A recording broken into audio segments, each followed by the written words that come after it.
teh nuju ada di film. Oh iya aja ya, Cep.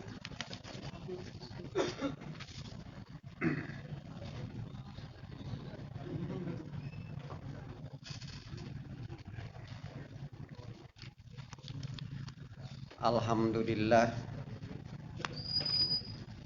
alladzi amarna bittaqwa wal iman wa nahana 'anil kufri wal isyan. Asyhadu an la ilaha illallah al malikur rahman wa asyhadu anna muhammadan abduhu wa rasuluhu al mab'utsu bil ihsan. Amma ba'd, fa ya ibadallah ittaqu rabbakum wa'budu hatta yatiyakumul yaqin fala tamutunna antum jami'a illa wa nahnu minal muslimin. Tsumma asma'u ba'da ma qala rabbukum bi kitabihil karim fa innahu qad qala fihi wa huwa asdaqul qailin. Naqra'u minha ayatan wahidah. A'udzu billahi minasyaitonir rajim. Inna Qaruna kana min qaumi Musa fabagha 'alaihim wa atainahu minal kunuzi ma inna mafatihahu latanu bil usbati ulil quwwah idza qala lahu qaumu la tafrah innallaha la yuhibbul farihin hatta al ayatil akhirah. Ibu iman rahimakumullah, dengan anugerah dari Allah Subhanahu wa taala, pada hari ini kita dapat berkumpul di lapangan Id yang biasa kita gunakan untuk sholat Id. Kali ini kita berkumpul untuk bersama-sama menelaah, mendalami, sekaligus meyakini untuk dijadikan pegangan hidup kita. Kita bersama-sama akan mencoba memperhatikan beberapa ayat yang diambil dari surat Al-Qasas. Ibu dan Bapak rahimakumullah, sebagai pengantar, Nabi Musa alaihi salam diutus oleh Allah Subhanahu wa taala untuk membenahi akidah kaumnya menghadapi rintangan yang sangat-sangat berat. Paling tidak beliau menghadapi 4 lapis pertahanan musuh. Lapisan pertama yaitu lapisan dari orang-orang kerajaan yang langsung dipimpin oleh Fir'aun. Lapisan kedua dipimpin oleh panglima perang Haman. Lapisan ketiga dipimpin oleh orang terkaya saat itu bernama Qarun. Dan lapisan keempat tentu saja lapisan terakhir dari masyarakat pada umumnya. Jadi tugas Nabi Musa bukan enteng, berat luar biasa. Nah, kini kita akan mengambil satu saja di antara 4 lapisan itu, yaitu yang menggunakan kekayaan. Kita ambil kisahnya dari Al-Quran surat Al-Qasas, dimulai dari ayat 76 sampai 81. Ikhwati iman rahimakumullah, barangkali di antara kita sering mendengar ada sejumlah orang pemburu harta karun, sampai-sampai mereka tidak sedikit dari pemburuannya hasilnya habis segala-gala tanpa mendapat apa-apa. Bentuknya macam-macam, dengan gambaran emas. Ada juga peti-peti yang berisikan uang dari Brazil. sampai teramat banyak kawan kita yang tergiur untuk mendapatkan hal itu. Dengan istilah mereka mengejar harta karun, mencari harta karun. Kalau dilihat di Al-Quran, betulkah para pengejar harta karun itu dalam langkah mereka menemukan harta karun dengan tindakan yang sekarang?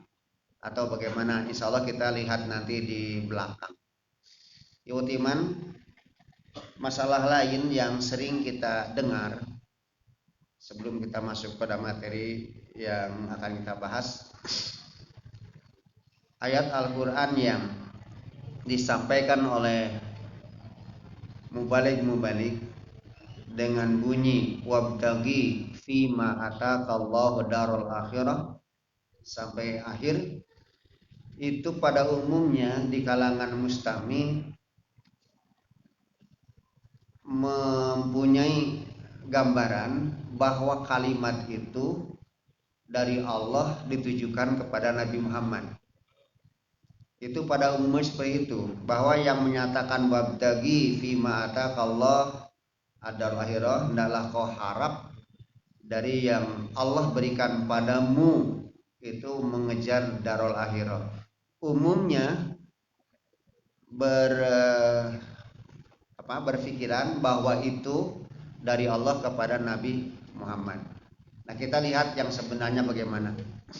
Iwatiman, mari kita sama-sama lihat ayat pertama. Inna Qaruna kana min qaumi Musa fabagha alaihim. Sesungguhnya Qarun itu merupakan bagian dari kaum Nabi Musa. Berarti Qarun sejaman dengan Nabi Musa. Dan memang ini lapisan musuh yang dihadapi oleh Nabi Musa menggunakan kekayaan. Menurut sebahagian tafsir bahwa Qarun diangkat gubernur oleh Fir'aun. Iwatu iman rahimakumullah. Nah, sementara dalam judul saya tuliskan pengaruh buruk dari kekayaan Fir'aun, dari kekayaan Qarun. Nah, kaum muslimin, di sini kita lihat bahwa Qarun merupakan bagian dari kaum Nabi Musa. Lalu diikuti dengan kata-kata fabagha alaihim. Lantas Qarun bertindak dolim, bertindak aniaya, bertindak semena-mena terhadap kaumnya. Nah, tindakan yang semacam ini, kenapa dia mau bertindak semena-mena, bertindak dolim, aniaya kepada kaumnya? Itu ternyata pengaruh hartanya. Pengaruh hartanya. Dengan dorongan harta yang begitu luar biasa, maka ia menggunakan hartanya untuk mendolimi, menganiaya masyarakat di saat itu. Yotiman, selanjutnya gambaran hartanya Allah mengungkapkan dalam ayat berikutnya. Wa atainahu minal kunuz, dan aku telah berikan kepada Qarun minal kunuz, sejumlah perbendaharaan harta, ma inna mafatihahu, yang kunci-kuncinya saja, latanu bil usbati ulil quwah, sungguh membikin repot, membikin payah sejumlah orang yang memiliki kekuatan. Nah, ikhwat iman, Allah tidak menggambarkan seberapa banyak hartanya. Tidak disebutkan seberapa luas tanahnya dan berapa tumpuk, berapa gudang uang serta hartanya. Tidak. Cukup dengan menggambarkan kunci-kuncinya saja membikin berat, membikin payah sejumlah orang yang memiliki tenaga hebat.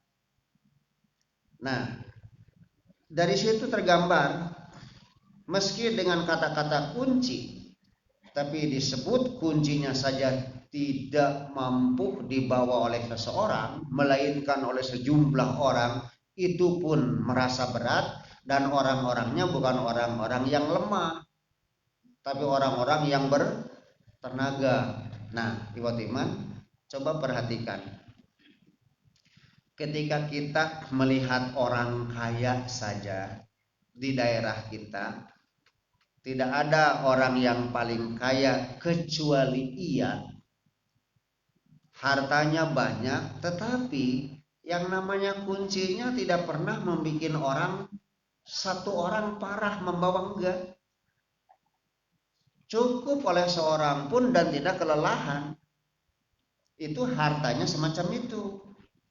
Lalu gambarkan sejumlah orang yang bertenaga kuat membawa kunci-kunci perbendaharaan harta harun, dibikin repot. Ya tentu saja bukan untuk gudang kosong, gudang yang betul-betul isi. Nah, ini sebagai gambaran betapa hartanya itu banyak, tiada terhingga pada ukuran saat itu. Nah, karena itulah dengan hartanya yang banyak dia bertindak lalim, aniaya, dolim kepada masyarakat pada saat itu. Nah, ketika dia berlaku semena-mena, ternyata di antara kaumnya, bahkan beberapa orang dari mereka, ada yang berani memberikan nasihat. Ada. Tidak semua bungkam, tidak semua diam, tapi masih ada orang yang berani amar ma'ruf nahi munkar. Sama sampai sekarang pun seperti itu. Nah, maka ditegaskan dalam kalimat ayat berikutnya, wabtagi fi ma ataqallah ad-darul akhirah. Id qala lahu qaumuhu. Id qala lahu qaumuhu. Ingat ketika kaumnya, tentu tidak semua, sebahagiannya berkata kepada Qarun, kata mereka, la tafrah, jangan berbangga diri, jangan angkuh, jangan sombong. Innallaha la yuhibbul farihin, sebab Allah tidak senang terhadap orang-orang yang angkuh, orang-orang yang sombong, orang-orang yang bermegah-megah dengan tanpa batas, tidak senang. Ada nasihat, kalimat yang terlontar dari sejumlah orang mengingatkan pada manusia yang kebablasan tindakan karena dorongan harta. Masih ada yang berani. Nah, lalu Yotiman, setelah mereka menasehati agar dia jangan sombong, sebab Allah tidak senang pada orang yang sombong, kemudian diikuti dengan nasihat dari mereka, diberikan solusi. Sombong tidak boleh, stop, jangan kelanjuran, dia kasih jalan keluarnya. Wabtagi fima ataqallahu darul akhirah. Sebagai solusi pencegahan dari sombong, disalurkan pada jalan lain, yaitu wabtagi, hendaklah Anda mengharap, hendaklah Anda mengejar fima ataqallah, dengan yang diberikan oleh Allah padamu. Apa yang harus dikejar? Adalah ad-darul akhirah, negeri akhirat. Betapa baiknya, betapa bagusnya jika Anda punya kekayaan yang sangat banyak ini digunakan untuk mengejar kebahagiaan Anda kelak di masa mendatang. Orang lain tidak memiliki kekayaan untuk mengejar kebahagiaan akhirat melalui kekayaannya. Sementara Anda punya kekayaan yang banyak, coba kekayaan yang banyak, anugerah dari Allah, gunakan untuk mengejar kebahagiaan akhirat. Dikasih jalan. Lalu mereka pun tidak hanya membatasi kejar melulu akhirat, tidak, tapi tetap keseimbangan dijaga. Wala tansa nasibaka minad dunya. Meski Anda mengejar akhirat dengan harta Anda, dengan kekayaan Anda, tapi tetap urusan dunia Anda jangan Anda remehkan. Tetap Anda perhatikan, tetap Anda gunakan untuk kesenangan dunia Anda ini. Nah, wala tansa nasibaka minad dunya. Jangan Anda lupakan. Jangan sekali-kali sebuah harta dihabiskan mengejar kebahagiaan akhirat, lantas Anda hidup dengan sengsara, dengan minta-minta. Tidak. Anda hidup di dunia harus tetap termasuk manusia yang memiliki kekayaan untuk kesenangan dunia, tapi fokuskan tujuan utama untuk mengejar darul akhirah. Ikhwatiman rahimakumullah, kelihatan bahwa ajaran Islam sejak dulu sampai sekarang dan pada masa yang akan datang mementingkan hidup itu tidak berat sebelah. Tidak hanya menyempelkan satu, dua-duanya dibawa. Dunia harus bahagia, akhirat apa lagi. Sampai-sampai yang sering kita ungkapkan berupa doa kepada Allah dengan ungkapan Rabbana atina fid dunya hasanah wa fil akhirati hasanah wa qina adzabannar. Ini berarti kebahagiaan yang paripurna. Dunia senang, akhirat bahagia tiada hingga. Itu ajaran Islam. Nah, dikasih solusi oleh mereka yang memberi nasihat kepada Qarun. Nah, selanjutnya masih jalan solusi lain, wa ahsin kama ahsanallahu ilaik. Hendaklah Anda berbuat baik pada sesama manusia, kama ahsanallahu ilaik, sebagaimana Allah telah berbuat baik pada Anda. Allah memberikan anugerah besar pada Anda berupa kekayaan yang luar biasa.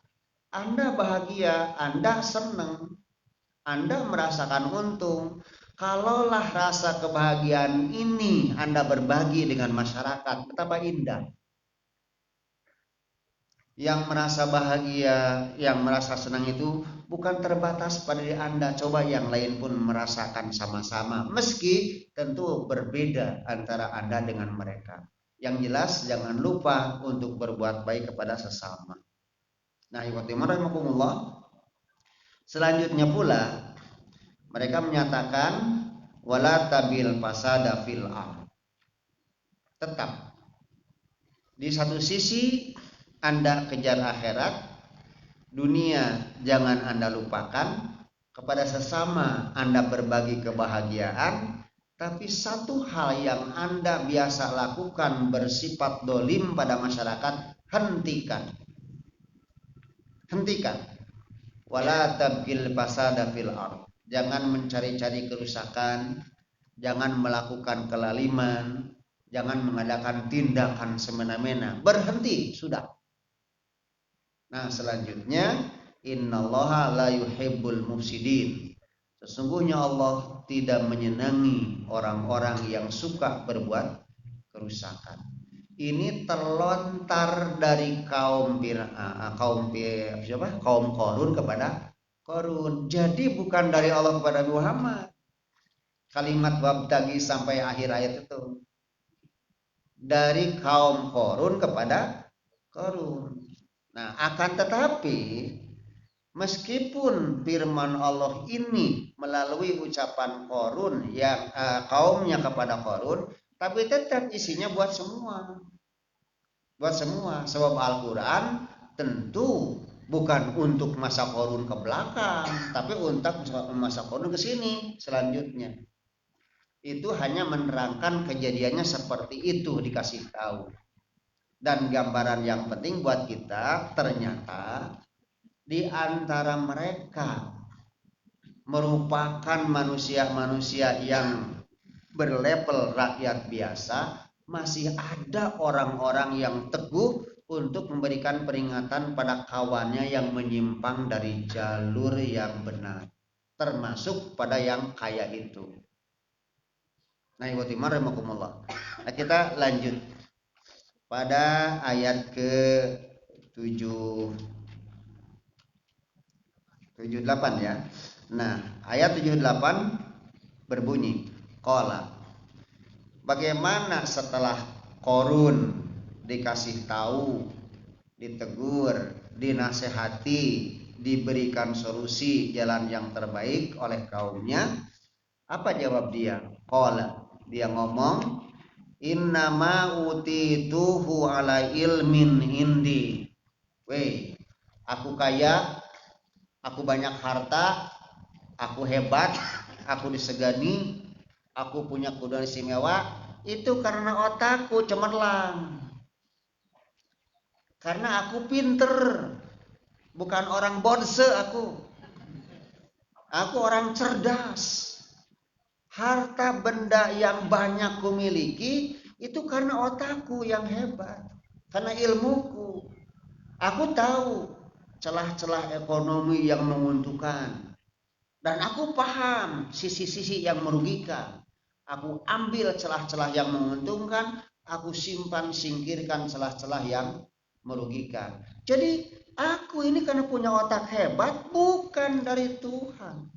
Innama utituhu ala ilmin indi. Aku diberi harta, dapat harta ini karena kepintaranku, karena ilmuku. Begitu.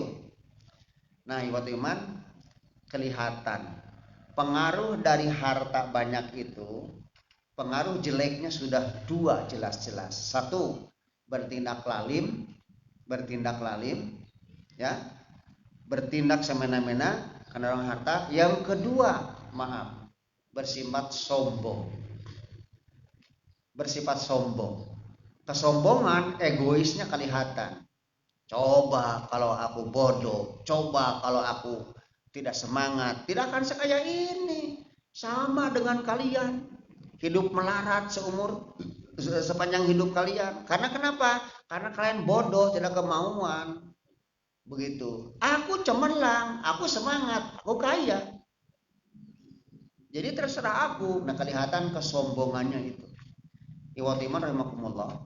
Nah, orang yang semacam ini justru di dalam Al-Quran bukan hanya Qarun. Banyak yang bertipe semacam ini. Manakala Allah menimpakan musibat, ketidakenakan, sesuatu yang dirasakan tidak mengembirakan, dia berdoa memohon kepada Allah agar segera lepas dari cobaan itu.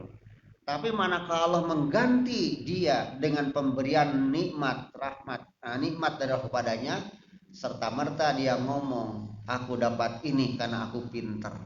Lupa kepada Allah. Padahal di saat itu dia mohon untuk lepas dari bencana kepada Allah. Setelah lepas diganti dengan kebahagiaan, kebaikan, lupa bahwa otaknya luar biasa. Padahal kalau secara nalarnya sehat, kalau otaknya berjalan sebagaimana mestinya, itu tentu bisa bertanya, lalu otak cerdas itu hasil kamu kejar sendiri, atau kamu langsung terlahir dengan dibekali otak cerdas? Coba otak yang cerdas kamu miliki sekarang, di mana kau dapat? Hasil jerih payahmu, atau memang ada yang memberi sehingga kamu bisa mudah menghadapi segala masalah? Nah, ikhwati rahimakumullah, sebagai gambaran, teramat banyak orang-orang yang menghendaki kemajuan, yang menghendaki keistimewaan menggunakan otaknya, tapi tidak mampu, tidak bisa, tak terpikirkan. Tapi di sela-sela itu justru ada orang-orang yang cemerlang, orang-orang yang pinter. Orang-orang yang pinter itu bukan mengejar kepintaran dicari dari mana, tidak, sebagai anugerah dari Allah sejak awal. Jadi bahan kecerdasannya saja sudah dari Allah, ya apalagi yang didapat itu tentu saja berasal dari Allah. Gitu ya Watiman. Nah, selanjutnya kita lihat. Di situ Allah menegaskan awalam ya'lam annallaha qad ahlaka min qablihi minal qurun man huwa asyaddu minhu quwwatan wa aktsaru jam'an. Tidakkah Cep Korun tahu? Gitu kan? Tidakkah Cep Korun tahu bahwa Allah Subhanahu wa taala telah membinasakan sebelum si Cecep lahir minal kurun, dari sejumlah kurun abad, man huwa asyaddu minhu quwwatan, sejumlah manusia yang lebih hebat dari dia dalam kekuatannya. Tidakkah memahami, tidakkah tahu, atau sengaja bebal, tidak mau tahu? Cuek, kumaha aing. Coba memang benar tidak tahu bahwa Allah Subhanahu wa taala sudah membinasakan manusia berabad-abad belakang, sejumlah orang yang lebih kuat, lebih hebat dari dia. Bahkan sama juga wa aktsaru jam'an, lebih banyak hartanya daripada dia. Ada orang-orang yang lebih daripada dia. Kemudian Allah membinasakan, menghilangkan, melenyapkan. Lalu sekarang Cecep muncul dengan segala miliknya, berbangga, tidak menjadikan itu cermin. Sadar Cep, sadar gitu. Nah, buat iman, begitu kira-kira gambarannya. Selanjutnya dinyatakan juga dalam ujung ayat wala yus'alu an dunubihim al mujrimun. Orang-orang yang penuh dengan dosa, orang-orang yang bergelimang kesalahan dan nista, itu tidak perlu ditanya lagi untuk masuk neraka. Tidak perlu sampai dihisab-hisab lagi. Buat apa dihisab? Langsung saja. Maka tidak akan ditanyalah orang-orang yang sudah benar-benar penuh dengan dosa, nista, nestapa, masuk neraka tanpa perlu ditanya lagi. Ini sebagai peringatan kepada orang-orang yang setipe dengan dengan eyang kita Aki Korun. Ya, gitu. Selanjutnya kita lihat dari nasihat yang disampaikan oleh kaumnya tadi, justru dia menampakkan egonya yang paling tinggi, bahwa dia dapat segala-galanya karena dia pinter, gitu kan? Karena dia pinter. Kemudian dia tidak mau tahu tentang kejadian, tentang sejarah yang pernah berlangsung dahulu. Tidak. Sikap seperti ini dimiliki oleh sejumlah orang. Meskipun kejadian yang dulu-dulu berbahaya dan dia tahu, bahkan paham, dia penggali sejarah, tapi tetap perilakunya mengikuti mereka. Kecil-kecilan saja begini, tiap malam di TV ditayangkan, terserah mau bruiser, mau apalah, 86, menghancurkan, membasmi orang-orang yang jahat. Ada yang ditembak kakinya, ada yang dadanya, dia nonton. Tentang narkoba dan sebangsanya, dia tahu. Tapi dia jalan terus seperti itu, melakukan yang tetap. Ini hanya sama budegnya seperti Korun tadi. Nah, teman-teman, kita lanjut. Setelah dia menyatakan bahwa dapat harta itu karena ilmunya, tak kepalang. Justru dia menampilkan taringnya, mentontonkan taringnya, sengaja pamer di hadapan masyarakat umum. Begini, fakharaja ala qaumihi fi zinatihi. Woi, Kang Aden lungsur ti bumina, bari nganggo anggoan sareng perhiasan luar biasa, atos we Luar biasa lungsur ti bumina dialetkeun ku para ponggawa sareng para inohong anu ngahiji jeung manehanana turun menghampiri masyarakat dengan berpakaian yang luar biasa, perhiasan dipakai. Jadi bukan menerima nasihat, tetapi justru menampakkan bahwa aku orang yang paling istimewa. Nah, selanjutnya buat iman, ada apa gerangan setelah Paraden lungsur seperti itu? Maka di sini akan terjadi dua kelompok manusia. Maka dinyatakan qalal ladzina yuridunal hayata dunya ya laitalana mislama utiya qarunu innahu ladu hazin azim. Ini orang-orang yang punya penglihatan dengan penglihatan berat sebelah atau penglihatannya sama sekali tidak memperhatikan apa yang ada di belakang masalah. Begitu tampil orang hebat, orang ginding, orang yang betul-betul memukau dalam penampilan berpakaian dengan hartanya yang banyak itu, ngomong mereka qala alladzina yuridun, ngomonglah orang-orang yang menghendaki al hayata dunya, kehidupan dunia. Jadi mereka langsung dibikin pandangannya berubah, tertarik, ingin seperti Paraden. Ngomongnya, ya laitalana mislama utiya qarun. Betapa kalaulah kita semua dikasih sebagaimana dikasihkan kepada Qarun. Coba kalau kita yang hebat seperti itu. Coba kalau kita yang memiliki harta benda itu. Coba kita yang berdandan berhias seperti dia. Kapan ya kita seperti itu? Tidak pernah berpikir kapan dia seperti kita, tidak. Yang dia ada pikirannya kapan aku seperti dia. Tidak pernah mikirkan kapan dia seperti aku. Terus saja dikelabui dengan penglihatan yang mengganggu dia. Ini salah satu hal yang oleh Rasul sengaja diajarkan, kita berlindung dari mata yang membahayakan. Ini antara lain seperti itu. Kita berlindung kepada Allah dari mata yang membahayakan itu antara seperti ini. Begitu melihat keistimewaan, begitu misalnya yang hebat, langsung tertarik tanpa perhitungan apa-apa. Maka bahaya yang semacam ini terus merambat merasuki sejumlah masyarakat.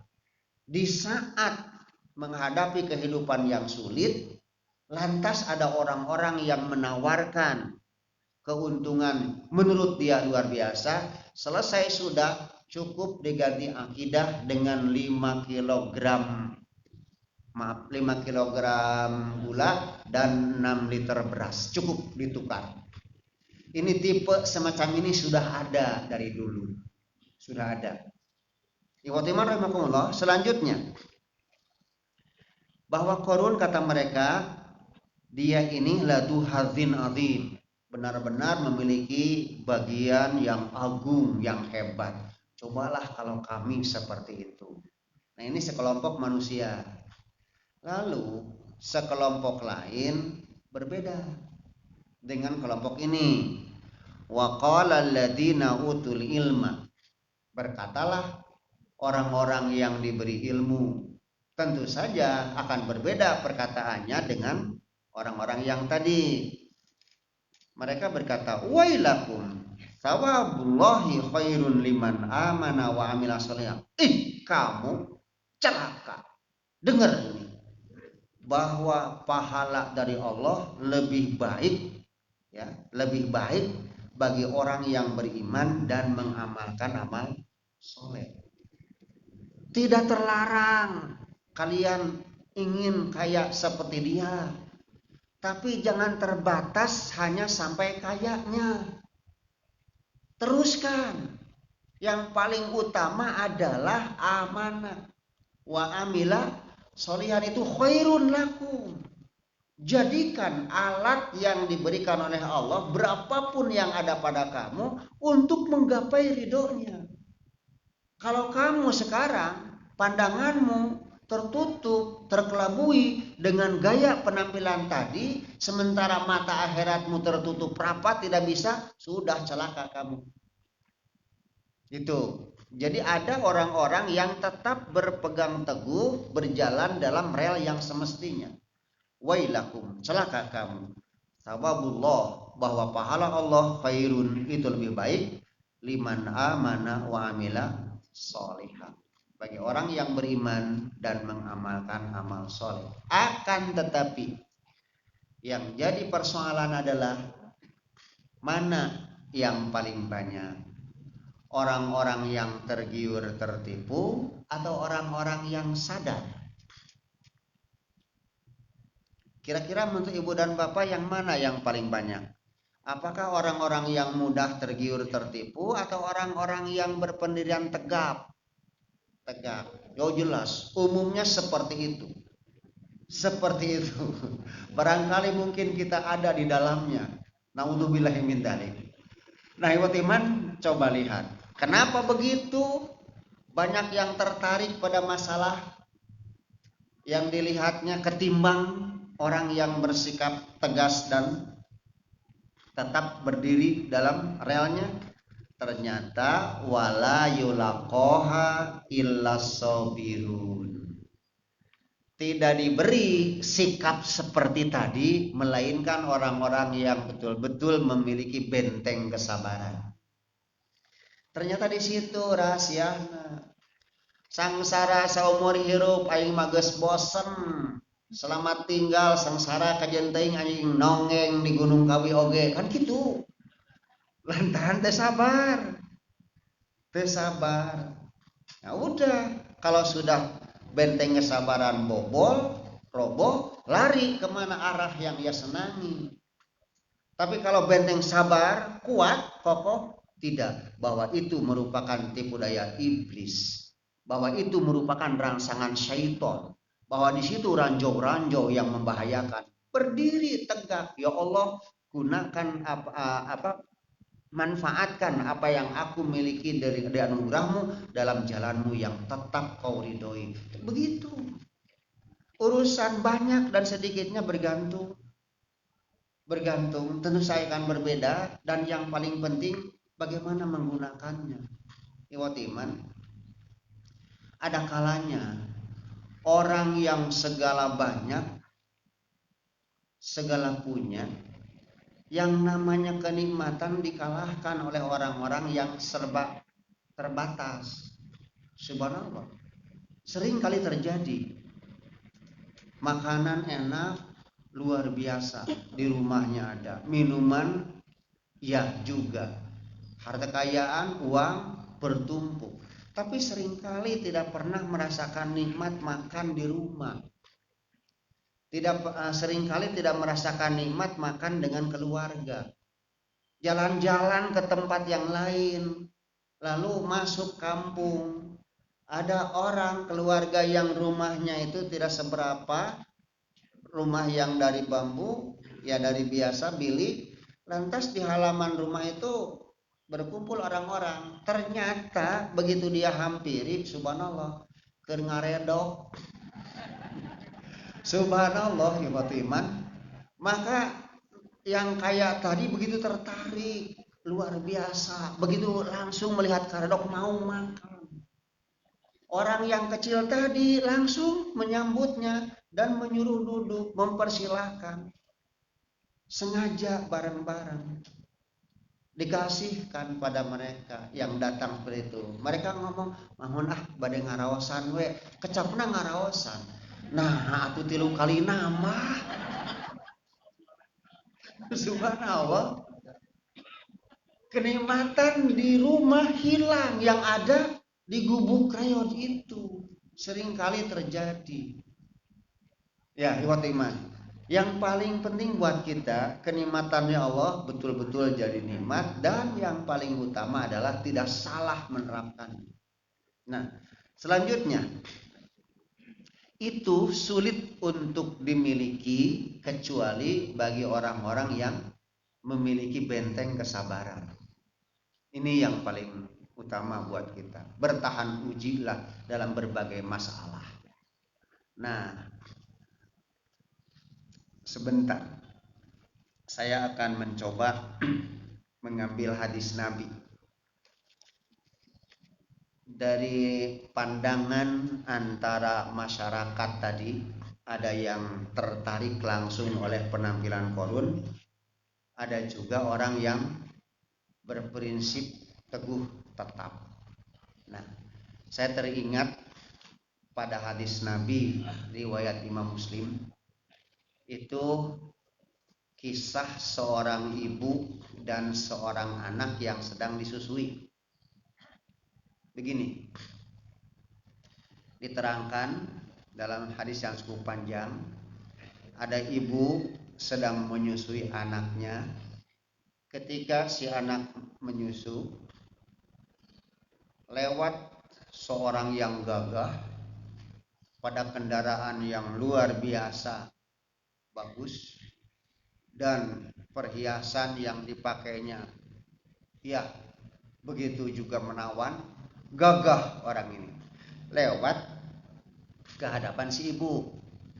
Begitu si ibu melihat penampilan yang gagah ini, langsung tertarik, mengharapkan bahwa kegagahan, kehebatan yang dimiliki orang itu dimiliki pula oleh anaknya. Maka lantas ia berkata, Allahumma ja'al ibni mislahu. Ya Allah, semoga Engkau jadikan anakku seperti dia, hebat, gagah, tampan, berkendaraannya luar biasa. Betapa aku ingin kalau anakku seperti dia. Ini pandangan sang ibu. Sebentar. Salah kalau ibu mengharapkan anaknya gagah, bahagia seperti itu? Tidak, normal, tidak salah. Justru kalau ibu menghendaki anaknya sengsara, anaknya miskin, anaknya hina, itu abnormal. Ibu yang menghendaki anaknya maju, hebat, luar biasa, jempol, benar. Lalu setelah sang ibu menginginkan anaknya gagah seperti orang itu, ternyata si anak berbeda. Dilepasnya susu ibunya, berhenti dari menetes, langsung keluar kalimat, Allahumma la taj'alni mislahu. Ya Allah, jangan Kau jadikan aku seperti dia. Dua keinginan yang berbeda antara ibu dan anak. Ibu menghendaki anaknya gagah seperti orang itu, sementara sang anak sudi kalau jadi manusia semacam itu. Nah, ikhwatu iman rahimakumullah. Bukan sudi, tak sudi. Lupa, kalau sudi mah seneng. Tak sudi, diulang. Tak sudi, beda jeung sudi sunat. Tadi mah sudi sunat. Bahasa Indonesia mah tak sudi. Embung, ya. Kaum muslimin rahimakumullah. Langsung setelah selesai orang berlalu, si anak kembali nete, kembali nyusu. Ibu pun melangsungkan kegiatannya dengan kasih sayang pada anak itu. Perjalanan adegan seperti itu berlangsung, lalu ada sejumlah orang berteriak, memukuli, mencaci maki seorang perempuan dengan pakaian yang compang-camping. Kemudian mereka hina dina, mereka pukul. Si ibu tahu masalah itu. Mereka menuduh, Janati, Sarokti, kamu berzina, kamu mencuri, sambil memukulinya. Begitu sang ibu pandangannya terarah kepada perempuan itu, merinding bulu kuduknya, takut banget, jika nasib semacam itu teralami oleh putranya ini. Langsung ibu berdoa, Allahumma la taj'al ibni mithlahu. Ya Allah, jangan kau jadikan anakku ini seperti dia. Jangan ya Allah. Nah, kalau kita bertanya, normalkah sang ibu? Wah, luar biasa. Normalnya benar-benar itu. Takut kalau malapetaka, kalau masalah yang dipandang hina itu kena pada anaknya. Wajar bener tuh ibu. Namun apa yang terjadi? Si anak melepaskan lagi susu ibunya, berhenti dari menetek dan langsung mengeluarkan kalimat yang berbeda dengan kehendak si ibu. Allahumma la taj'alni mislaha. Ya Allah, jangan kau jadikan aku seperti perempuan itu. Allahumma ja'alni, yang tadi si ibu ngomongnya Allahumma la taj'al ibni mislaha. Ya Allah, jangan jadikan anakku seperti dia. Agak error otaknya. Maaf, saya ulang ya. Jadi si ibu mengatakan Allahumma la taj'al ibni mislaha. Ya Allah, jangan jadikan anakku seperti dia. Maka si anak menimpali Allahumma ja'alni mislaha. Ya Allah, jadikan aku seperti dia. Kalau yang tadi ibu menghendaki, anak yang tak mau. Yang sekarang ibu berkeinginan, anak justru ibu rasa takut tidak mau, justru anak berkehendak gitu. Nah, terjadilah ucapan itu diulang-ulang di antara mereka. Ibu tetap ngomong Allahumma ja'al ibni mislahu, anak ngomong Allahumma la taj'alni mislahu. Ibu berkata Allahumma la taj'al ibni mislaha, anak mengatakan Allahumma ja'alni mislaha. Terus berulang di antara mereka. Perawi mengatakan sampai-sampai katanya gambaran Rasul menerapkan ini terunjuk di mulutnya jelas kelihatan, memberikan gambaran anak dan ibu tadi. Nah, selanjutnya si ibu setelah sebut saja bertengkar mulut dengan sang anak, akibatnya ibu berkata, celaka. Kenapa? Aku menginginkan kamu seperti orang gagah itu, sementara kamu tidak mau gagah seperti orang itu. Kedua, aku sangat mengkhawatirkan kamu sengsara, nestapa, hina seperti si perempuan itu.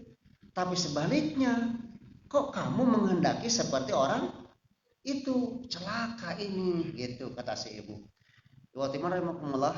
Ternyata bahwa si anak berbeda sudut pandang dengan sang ibu. Sang ibu hanya memandang casingnya, casing gaya, casing, cangkangna, penampilan, dohirna, hanya melihat itunya saja, bungkusnya saja. Sementara sang anak tidak melihat itu, tapi dibalik itu, bukan melihat penampilan, tapi yang ia lihat dibalik penampilan itu ada apa. Nah, ikhwat iman, dijelaskan dalam hadis di akhirnya bahwa si anak itu dikasih tahu tentu oleh Allah, manusia yang gagah, yang tampan, yang hebat itu termasuk manusia yang angkuh, sombong, bertindak kasar dengan apa yang dimiliki olehnya. Maka seolah-olah anak berkata, buat apa aku menjadi senang bahagia sementara aku kelak menjadi binasa seumur-umurku di dalam adab Allah. Buat apa? Itu tidak ada artinya. Dan si anak tahu bahwa perempuan yang dituduh zina itu dia tidak berzina. Perempuan yang dituduh mencuri, dia tidak mencuri. Dia mengalami siksaan, derita luar biasa, tapi hanya untuk sementara. Di ujungnya dia menemukan kebahagiaan yang tak terhingga. Seolah anak berkata, biar aku sengsara untuk hidup sementara, tetapi aku bahagia untuk hidup selama-lamanya. Nah, gaya-gaya semacam ini sampai kapanpun tidak akan pernah hilang. Akan ada yang tertarik dengan sesuatu, hanya memilih bungkusnya saja, tetapi akan ada juga orang-orang yang berpandangan lebih dari itu, melihat isinya. Nah, kaum muslimin, seperti itu gambaran dari Rasulullah. Lalu kita lihat ayat terakhir. Bagaimana ini gambarannya? Pada ayat terakhir dinyatakan fahasyabna bihi wa bidarihil ardo. Fahasyabna khosab bukan hasapa, fakhosafna, sin kecil, fakhosafna. Lalu aku ambleskan bihi, dia siapa? Korun. Aku ambleskan dia, bukan hanya paradennya, tapi ikut juga wabidarihi, dan rumahnya, tentu dengan segala isinya, termasuk kekayaannya. Aku amblaskan dia dan rumah serta kekayaannya kemana? Al-ardo, ke dalam bumi. Jadi kemana harta karun pergi? Harta karun pergi diamblaskan ke dalam bumi. Maka terjadi kekeliruan besar. Mereka pencari pengejar harta karun salah alamat. Iya kan? Mencari di atas bumi, di mana-mana, di gunung, salah. Kalau mau menemukan harta karun yang sejati, ambles kamu masuk ke dalam, gitu kan, gitu. Ditemukan. Tadi ditemukan ya paling-paling kamu konyol di situ, sudah. Nah, teman, kita lanjut saja. Fama kana lahu min fi'atin yansuruna, dan tidak ada bagi dia kelompok yang menolongnya. Padahal ketika dia berjaya, ketika dia hidup, ketika dia menampilkan diri dengan semewah-mewahnya, wah, orang dari manapun kenal dia dan simpati dia, mendapat pendampingan, penjagaan yang ketat, dihargai, dihormati, karena memang silau dengan hartanya itu. Kini setelah menghadapi masalah dari Allah Subhanahu wa taala, maka kelompok-kelompok itu hilang, lenyap sudah. Jangankan kelak di akhirat, di dunia saja sudah tidak ada. Nah, lalu yang tadi yang ngomong aku ini karena cerdas, aku hebat dapat harta, sekarang punya kekuasaan apa? Orang yang mengatakan cerdas luar biasa itu sama dinyatakan juga wa makana minal muntasirin. Dia sendiri, kaumnya sendiri tidak termasuk orang yang bisa menyelamatkan diri. Mana otaknya? Mana kepandaiannya? Mana yang dijadikan kebanggaan itu? Ternyata begitu menghadapi masalah dari Allah, semuanya lenyap, tidak ada apa-apanya selain Allah, min dunillah, selain Allah yang berkuasa segala-galanya. Ikhwati iman rahimakumullah, terlihat jelas bahwa pengaruh buruk dari kekayaan korun itu bisa pada dua arah. Satu arah kepada pemiliknya sendiri, korunnya sendiri, yaitu bersifat sombong, bersifat dolim, bahkan juga bebal, cuek, tidak mau menerima nasihat orang. Nah, di lain pihak justru akan menimbulkan egoisnya yang paling tinggi, menampilkan diri siapa sebenarnya dia. Itu pengaruh harta buruk dari harta korun bagi si pemiliknya. Ujung-ujungnya tentu saja bukan hanya sampai di situ. Nanti masuk neraka tidak perlu dihisab lagi. Itu.